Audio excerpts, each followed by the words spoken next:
जय जगन्नाथ आपण मानंकु मोर हृदय भरा नमस्कार। आज आसंतु शुणिबा रामायण रे श्रुति कीर्ति और उर्मिलांकर त्यागर कथा। बहु चेष्टा पर भरत जेतेबेले श्रीराम को अयोध्या को फेराई आनी पारले नहीं, बनरु फेरी भरत नंदीग्राम रे रहुथिले। कुमार शत्रुघ्न तांको आदेश रे राज्य संचालन करुथिले। थरे रात्रि विलंब प्रहर रे माता कौशल्या को लागिला तांको छात उपर सत केई जणे चालुछि। तांको निद भांगीगला। पचारिले किए, जना पड़िला श्रुति कीर्ति। तलकू डाकिले। श्रुति कीर्ति समस्तठारु सान बहु, कुमार शत्रुघ्न पत्नी। तलकू आसी श्रुति प्रणाम करी माता कौशल्या पाखरे छिड़ा होइगले। माता कौशल्या पचारिले, श्रुति एते रातिरे तुमे छात उपरे कौन करुथिलो झियो? निद आसुनी कि? शत्रुघ्न केउठी? श्रुति कीर्ति आखि लुहरे भिजिगला। कांदी कांदी कौशल्या कोଳରେ लोटी गले। कहिले, माँ तांको सहित मोर शेष देखा 13 वर्ष तले होइथिला। दुखरे फाटी पड़िला कौशल्या हृदय। तुरंत समस्त को डाकिले। सेवक माने दौड़ी आसिले। अर्धरात्रे ही पालिंकी प्रस्तुत हैला। शत्रुघ्न को खोजा जीव। माँ बाहरिले। जानिछंती शत्रुघ्न केउठु मिलिले? अयोध्यार जो द्वार बाहर भरत नंदीग्राम तपस्वी जीवन बिताउथिले, ସେହି द्वार भितर एक पत्थर शिला थिला।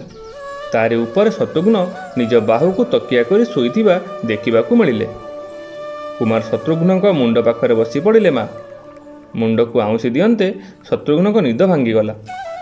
कहिले, माँ उठिले, पाद तले लोटी गले।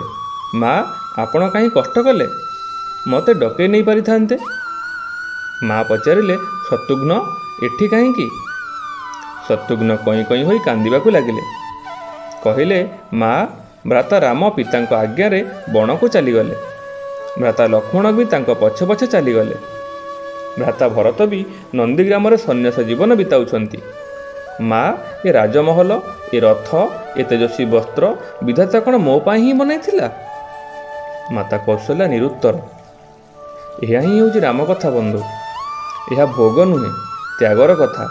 एठी त्यागर प्रतियोगिता। समस्ते प्रथम, केही काहाटू पछरे नाहांती। चारि भाई परस्पर प्रति भल पाइबा, प्रेम, त्याग अद्भुत, अभिनव, अलौकिक। रामायण जीवन जीवार सर्वोत्तम शिक्षा देइथाय। भगवान राम को वनवास हेला तो तांको धर्मपत्नी माँ सीता सहर्ष वनवास स्वीकार करिनेले। बाल्यकालरू रामंक पछरे दौड़ुथिबा अनुज लक्ष्मण केमिति रामंक ठारू दूरे रही थांते? लक्ष्मण माता सुमित्रांक ठारू तो वनगमनर आज्ञा नहीं ही सारिथिले, किंतु पत्नी उर्मिला कक्ष आड़क अग्रसर होउथिबा बेले मने मने भाबुथिले, माँ तो आज्ञा देदेले, हेले उर्मिला केमिति बुझेइबी, कौन कहबी तांकू? एमिति भाबु भाबु जेमिति निज कक्षरे पहुँची देखिले उर्मिला हाथ में आरती थाली धरी दंडायमान। कहिले, आपण मो चिंता छाड़न्तु, प्रभुंक सेवा पाई बण को जातु, मु आपणଙ୍କୁ रोकिबी नहीं। मो जोगु आपणଙ୍କ सेवारे कौनसी बाधा न आसु, सेतिपाई आपणଙ୍କ साथिरे वन को जीवाकू जिद्दी भी करिबिनी। लक्ष्मण को कहबाकू संकोच लागुथिला, किंतु तांकर किछि कहबा पूर्वरु ही उर्मिला तांकर समस्त दुधा दूर करदेले। वास्तव में यह ही पत्नीर धर्म। पतिर मन कथा जानी संशय दूर करदेवा ही आदर्श पत्नीर कर्तव्य। लक्ष्मण तो रामक सहित वनगमन कले, किंतु उर्मिला 14 वर्ष काल जड़े तपस्विनी भली जीवन यापन कले। बणरे भाई भाउजों सेवारे व्रती लक्ष्मण केबे सोई नथिले, किंतु उर्मिला भी निज महलर द्वार केबे भी बंद करि नथिले। सारा राति उजागर रही से दीपशिखा को केबे निर्वापित हेबाकू देई नथिले से। मेघनाद सहित युद्धरे लक्ष्मण शक्तिभेद हैला। हनुमान मृत्यु संजीवनी संधान रे जाई पहाड़ नहीं फेरुथिले।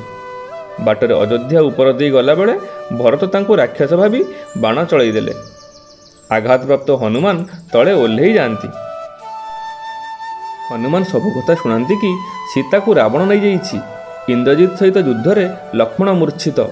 एक कथा शुणिबा मात्रे माता कौशल्या कहती, राम को कहीदेव बिना लक्ष्मण रे से जेमिति अयोध्या भूमि रे पाद न रखे, बणरे रहीजिव।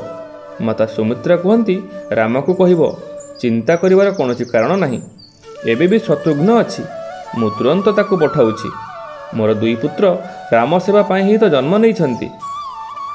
ମା'ମାନଙ୍କର ପ୍ରେମ ଦେଖି ହନୁମାନଙ୍କ ଆଖିରୁ ଅଶ୍ରୁଧାର ବହି ଚାଲିଥାଏ। କିନ୍ତୁ ଯେବେ ସେ ଉର୍ମିଳାଙ୍କୁ ଦେଖିଲେ ଭାବୁଥାନ୍ତି, ଏ କେମିତି ସେ ପ୍ରସନ୍ନ ଚିତ୍ତରେ ଦଣ୍ଡାୟମାନ? କ'ଣ ୟାଙ୍କ ପତିଙ୍କ ଜୀବନର କୌଣସି ଚିନ୍ତା ନାହିଁ? ହନୁମାନ ପଚାରନ୍ତି, ହେ ଦେବୀ, ଆପଣଙ୍କ ପ୍ରସନ୍ନତାର କାରଣ କ'ଣ? ଆପଣଙ୍କ ପତିଙ୍କ ପ୍ରାଣ ସଙ୍କଟରେ। ଆସନ୍ତାକାଲି ପ୍ରଭାତର ସୂର୍ଯ୍ୟ ଉଦୟ ହେବା ମାତ୍ରେ ଆପଣଙ୍କ କୂଳ ପ୍ରଦୀପ ଲିଭିଯିବ। ଉର୍ମିଳାଙ୍କ ଉତ୍ତର ଶୁଣି 3 ଲୋକର କୌଣସି ପ୍ରାଣୀ ତାଙ୍କର ବନ୍ଦନା ନ କରି ରହିପାରିବନି। ସେ କହିଲେ, ମୋ କୂଳ ପ୍ରଦୀପ କୌଣସି ସଙ୍କଟରେ ନାହିଁ, ତାହା କେବେ ବି ଲିଭି ଯାଇନପାରେ।